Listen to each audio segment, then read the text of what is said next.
اليوم ماما حبت تشارككم كيف بتقلوا البيض بطريقه كتير طيبه. هلا اني حطيت انا زيت زيتون. هيدا دبغ على المقلي زيت زيتون. وعندي هون بيض حسب كبر البيض، يعني 7 8 بيضات تقريبا. حطيت لهم ملح لاني حركتهم على اساس مش مدعبلين منيح. وانا تركت الزيت هون لازم يحمى. لازم يحمى الزيت كتير حتى هاي يطلع. الحين بلش يطلع دخنه. تمام. هلا حمى البيض. ايوه خليه لازم يحمى مظبوط مظبوط. ما بدنا نغطيه.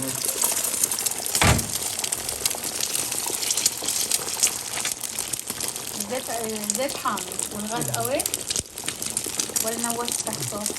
هلا نوست تحته. ارجع عليه. لا زيت عليتيه؟ ارجع عليته. مش لازم نغطيه.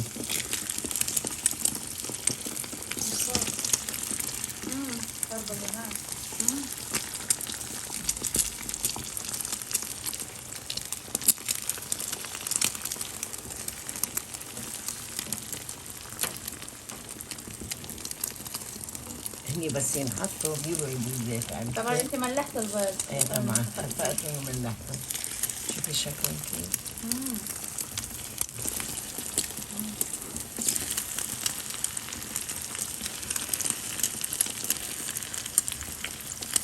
يعني بضل تقلبيهم لحتى هلا يخلص كله. هاي راح يخلص اصلا. شوفي هون كيف صار. شوفي كيف صار على الجناب. ايه صار غريب على الجناب.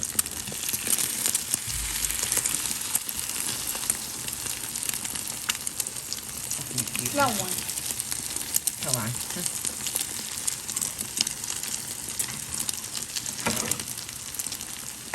بدي ساعة هيدا. في واحد أكبر.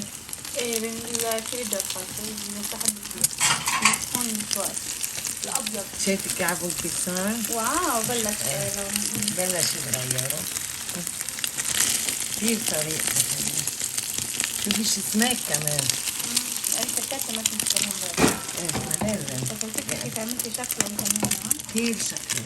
بس بدهم ينتبه يعملوا هيك. تعال شادية. ماما يلا هيك نحن بنكون خلصنا قلي البيض. اللهم انا كترت.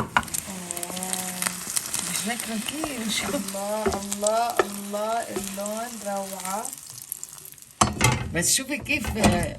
شوفي هون شو حلوين. ما شاء الله ما شاء الله. سلم لي يدك يا حبيبتي. ان شاء الله تعلمتوها. طب ليش عندي شكلها؟ شكلها كتير حلو. كثير احلى عندي على الكاميرا. طلع. يلا بنشوف المضبوطة من الخدام. وسلم لي يدكم. سلم لي يدك يا علي. هلا ليش بدنا ناكل حدا نحن؟ شو بدنا ناكل حدا؟ بدنا ناكل حدا من الملفوف الأحمر اللي عملته. اوكي. وهاي مثل ما قلتي ماما البيض جاهز. هلا شو بدك تاكل حده؟ هلا اني بدي اكل ملفوف. هي ملفوف كبيس. هيدا ملفوف بس يا دوب شوي ملح والباقي وخل. قد هاي الكبايه عمرتين حطيت بيقولوا له لزوم الترشي مية الترشي. بس هيدا لانه شغل بيت وشغل ايد، مش خل روح الخل. لا هيدا خل التفاح. بدي اشرب منه لانه عندي دهون بالدم. عشان عندي دهون بالدم وعشانه طيب وعشان هيدا منيح للمعده ومنيح للجسم ولكل شيء. ما بضر المعده ابدا. تمام. وهيدا البيض ان شاء الله تكون الطريقه عجبتكم.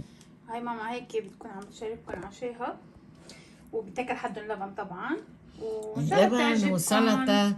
ايه وسلطه. ريته الف صحه وهنا.